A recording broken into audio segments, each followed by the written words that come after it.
Shine with Kendéll, Lenice. Real talk for real people. Let's shine together.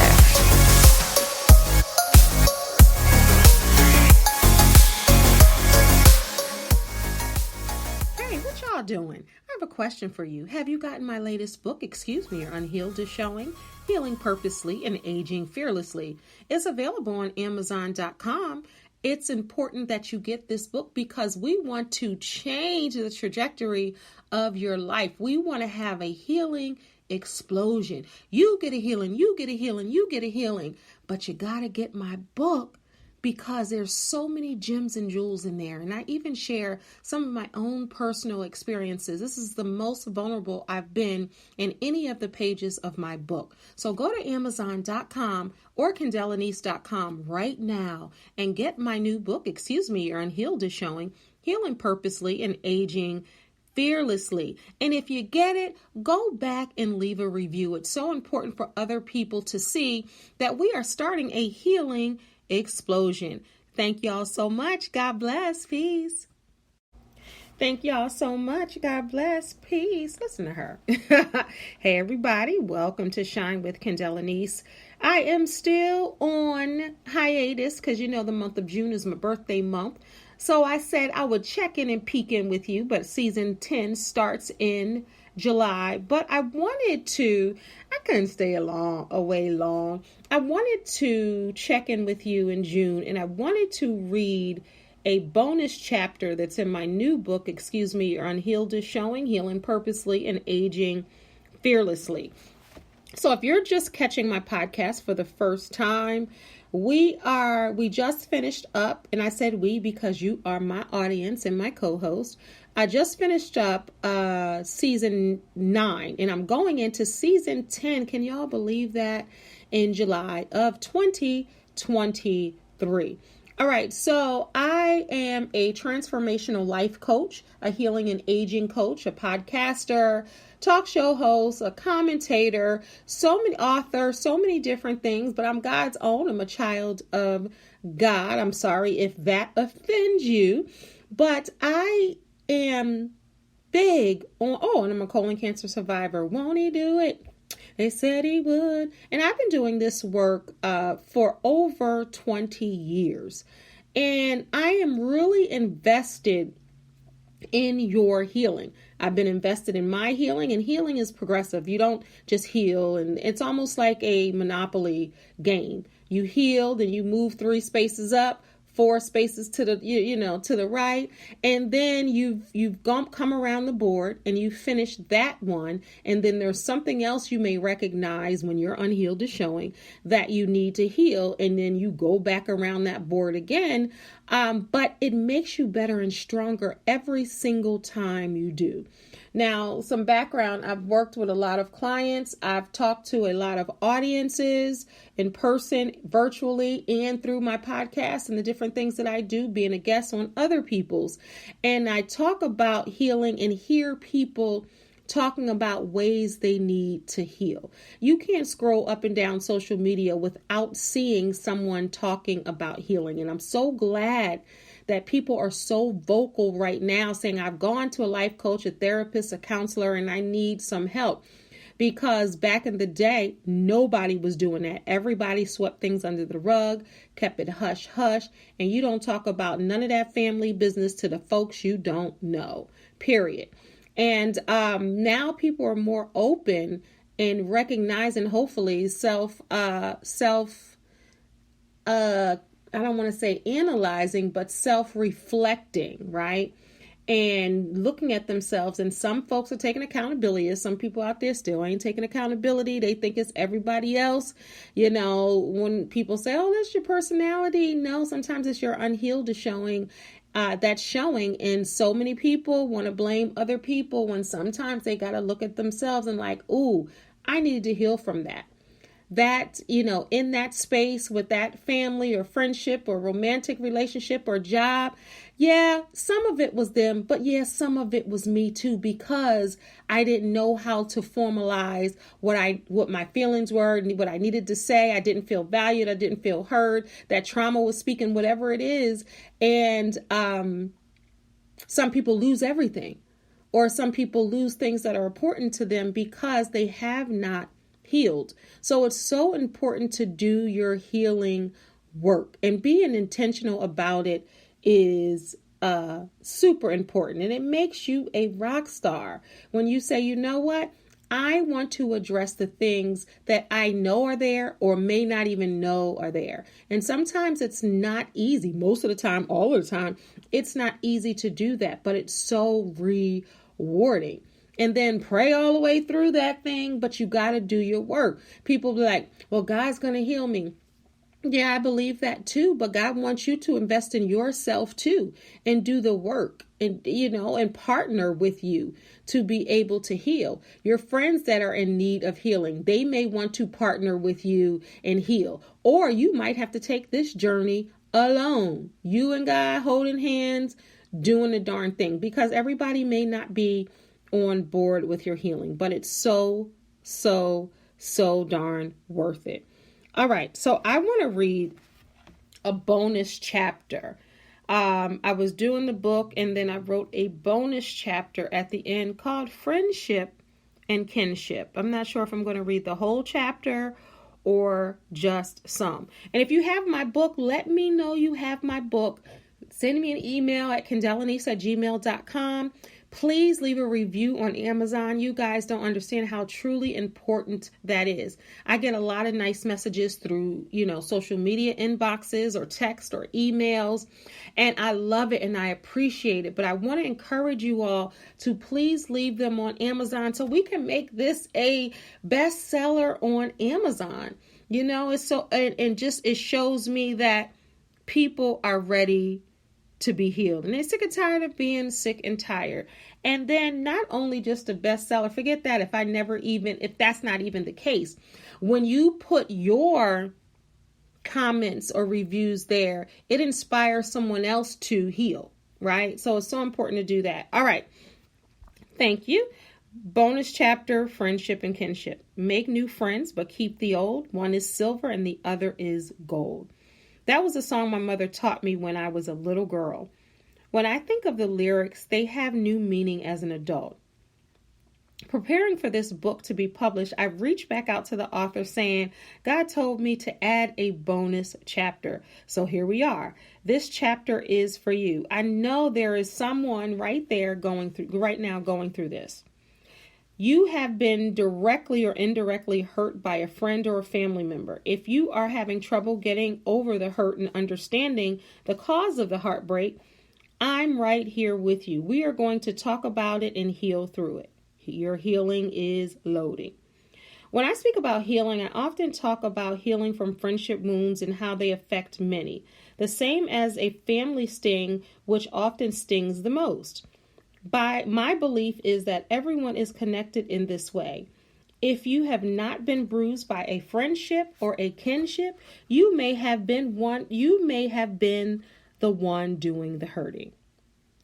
If neither, then that's fantastic. Statistically, 84% of women and 74% of men have reported being in a toxic friendship, according to my Google search from mayhat.com. When it comes to family hurt, the numbers are high and broken into many categories, such as emotional, abuse, physical, and violent crimes. I want to focus on the emotional hurt. These are the effects many don't see. This is what many think it's easily hidden. Well, guess what? It's showing. Your unhealed is showing. I know my wounds have showed up on occasion, and I've had to acknowledge the origin. Let's start with friendship. How many of you have been emotionally wounded by a friendship? Some hurts are direct and some are crossfire hurts. When a friend hurts you with no ill intent, that's indirect. That's the kind of hurt that can potentially be fixed with a comfortable or uncomfortable conversation. You can typically rectify misunderstandings if you have two willing parties. As humans, we all have bouts of drop the ballness. Apologize and move forward more intentionally with your words and actions. Now, When it comes to emotional scars of friendships, there is a large variety of scenarios. Okay, let's talk about a couple of examples. You could have the childhood best friend. As children, you did everything together from sleepovers to roller skating every weekend. You were always together, then suddenly your friend's parents moved their family to a new state. That void immediately becomes present, and now your best friend is gone. You never see her or him again. As a child, that's often traumatic. It could affect how close you get to people, even as an adult. That could spark abandonment issues as well as trust issues for some children into adulthood. Some of you may be saying, right, get a grip, move on, find another friend. However, this is true. You have to understand that everyone's emotional health journey is not created equally. Attachment starts early. Attachment styles come from how parents and children interact. Attachment styles are a theory that grew in the 60s and the 70s by psychologists and researchers. All right.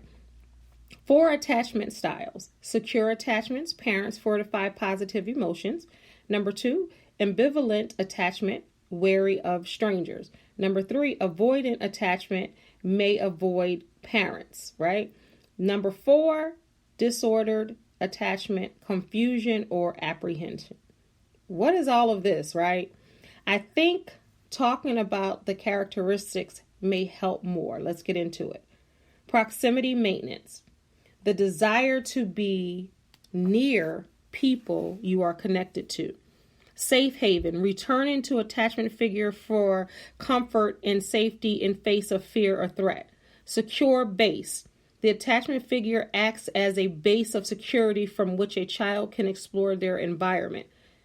Last one, separation distress, anxiety that occurs in absence of the attachment figure. This list came from Very Well Mind, Google. Think about your childhood as well as your attachment styles right now. All right. So this is the part of the book. It's italicized in the book where I share some of my experience with you. Before I do that, let me take a quick break. I got a surprise for you and I'll be right back. All right, y'all, I have a book giveaway. Or Unhealed is showing. Healing Purposely and Aging Fearlessly is my new book available on Amazon, and I want to give a few books away. That's right, Free. But you do have to do some work. I want you to send me an email at kendellenice@gmail.com and let me know when you recognized your Unhealed was showing and what you did after that.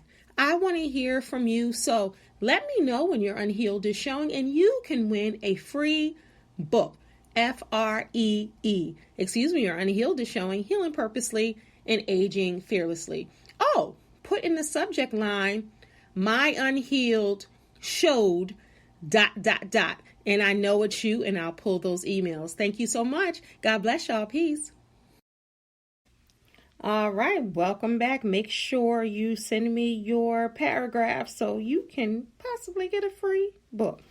All right, so let me read some of this where I talked about me a little, because I'm not just going to tell you based off of my education and my knowledge and my certifications and degrees and all of that. That's not what this is about. Yes, I have that, but however, I have experiences also to share with you to show you that you're not alone, or to make you look at your life and say, maybe some of those things happened to me. Let me figure out what kind of attachment style I have. Let me try to go back into my childhood to see if I can connect some dots so I can heal as an adult. This is the reason why I share. All right. So as I was researching, I saw my attachment styles a combination throughout my life. I remember when I was 10 years old, I would call all over looking for my mother if she was late coming home from work. My mom was a single working mother. I knew what time she was due home. If she was late, maybe stopping at the store, I would call my grandmother. Have you seen my mother?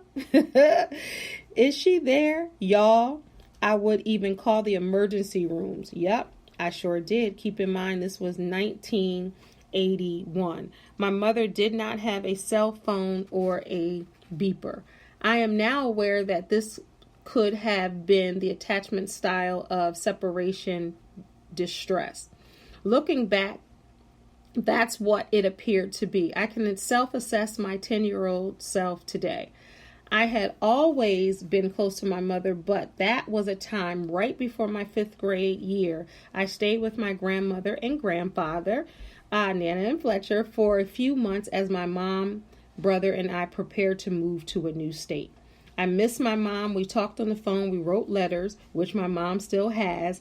I was quite the writer but back then there was no FaceTime or Zoom. After a couple of months, I was back with my family. This was the summer before 5th grade. I remember this so well. The first day of 5th grade, my mom drove me to school in the U-Haul moving truck. How embarrassing, right? As I moved to New Jersey, where my maternal grandmother's side of the family was, I started school at Westside Complex, where I met my favorite teacher ever, and to this day, Mrs. Flora Parker. She was such a light in my life. Every time I wear red to this day, I think of her. She would tell me I looked beautiful in red. I had always been told I was gifted and talented since I was little. And I was extremely intelligent for my age. I could read and spell before I even started formal school. Mrs. Parker was a gift and has been even into adulthood. I have to add, teachers matter. Side note, teachers can change lives. Then I knew as a student, but today I know for sure as an educator in the school system, I see the direct impact. My youngest daughter, who is a 5th grade teacher, sees the instant effect we have on the lives of children as well. When teachers care from their heart space, children respond. Thank God for teachers. Okay, so I'm sure I had an attachment issue, and I'm sure it played out at times in my life in different forms. Maybe not the same, but the derivative of that time. Healing comes in many forms. This is why you have to do your self-work. You have to sit with yourself in order to heal yourself. Things that may have seemed normal or not that bad may still have an effect on you. That's why it's extremely important to get to know yourself on a deeper level. Healing is so beautiful. It's amazing to check things off your list. Both growth and healing hold power. I'm trying to decide if I want to go. Do I want to go into the family piece?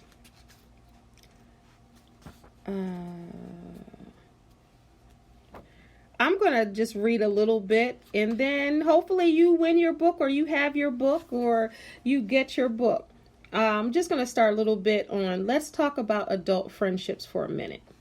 People underestimate the ending of a friendship and the need for healing in some cases. Now, in some friendships, there is a crystal clear understanding on why the friendship had to come to an end abruptly, or crock pot cooking a slow end. Nevertheless, it ended. With friendships, you can see how God severed ties because everyone is not good for or to you. Those grand closings are clear.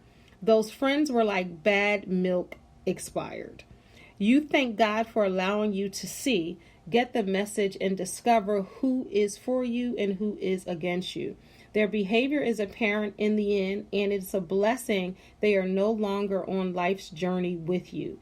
You could go on with your life. However, it's the friendships that seem beautiful, and the ending was abrupt without answers, not even from God. Those feel like abandonment. Those friendship hurts, and the healing from the loss is real. So then I share some parts of some friendships hurts with me. And I'll let you read that part for yourself in the book. I'm going to just skip. So I put a long personal experience in there. And then now let me just read some more, but you'll read that part on your own. All right. So everyone that comes into your life is not meant to stay. No need to get the guest room ready. No need to pull out the air mattress. Don't set an extra plate at the table. They are not staying, and it's just fine. Use every friendship as your school. God speaks through people, and we learn lessons if we are still enough to catch the lesson. Healing is that way too. You have to pay attention to the parts of you that must be healed and learned to understand the why that makes you you. Kinship, familyship is the same but different in some ways. Family hurt us, family hurts us, and we hurt our families. That's the truth of the matter. Family is often complicated because some don't believe in setting boundaries when it comes to family for the simple fact that the same DNA is shared. However, family hurt is a different kind of hurt, and the healing may look different for some. In many cases, friends can part, but family is often tied with a different kind of emotion and guilt. Honey, listen. Families are famous for guilt trip vacations. They want you to stay 7 days and 7 nights. If you create your own family space or bubble, it's not always welcome. Healing isn't always welcome either. I coach so many people through dysfunction of of friendships and kinships. You'd be surprised. Actually, maybe you wouldn't. I don't know anyone's family that doesn't have dysfunction. I have also yet to see a family that doesn't need healing from the examples I've shared in this book. That's why this is the bonus chapter. Families have a way of breaking you down. In many cases, one changing is not embraced. It's hard to heal in the presence of family reminding you every 5 minutes of who you are or who you used to be. There is no air to grow and blossom. In my many years of coaching, I have never had a client come to me to be coached in one area, only to later talk about family relationships and the difficulties in many areas. It's inevitable. One client, with her permission, said her parents told her that her family told her they were there to keep her grounded, to remind her of where she came from. They also told her that asking for help and airing her family business with a life coach or counselor was betrayal to her family. Everyone is dealing with these things on their own, and you should too, they told her. Mind you, my client was in her 40s. A similar conversation happened with a client who was 55 as well. However, how does one heal if they can't confront those closest to them? People have to heal from people, and people may have to heal from you. Interpersonal relationships, especially if you're related, can be tricky. A lot of healing has to be done. Everyone has their own experience, and everyone has to heal their own experience. And I'm going to add, nobody can heal for you. All right, so there's more, but I'm going to stop right there. I just wanted to read little parts of my book. All right, Your Unhealed is showing Healing Purposely, Aging Fearlessly is available on Amazon.com. Remember, send in your paragraph so you can win a free book. All right, y'all. I ain't want nothing. I'm about to talk to y'all later. I just wanted to dip on because, the last time I had done a podcast episode, I was 51. Now I'm 52. June 17th was my birthday. So I just wanted to know if my voice still sounds the same or do I sound older now that I'm 52? All right, y'all. Y'all know it's never too late to remix your life at any stage, age, or phase. I hope that we talk very soon. We are going to, because, July is coming. Well, I should say I hope to hear from you very soon. But the season 10, the first episode, season 10, is going to start in July. I'm trying to think of what day I'm going to have it start. But it's going to start in July, y'all. And then we're going to keep going and keep going and keep going and keep rising to the top. Heal purposely, y'all. So let me know what you think. Check back with me through email or through social media. I want to hear from you. All right. I'll see y'all season 10. God bless y'all. Peace. Thanks so much for listening. Make sure you follow me on all social media platforms at Kendéll Lenice. And also go on over to my YouTube channel and subscribe. Again, thank you so much for your support. God bless y'all. Peace. Shine with Kendéll Lenice. Real talk for real people. Let's shine together.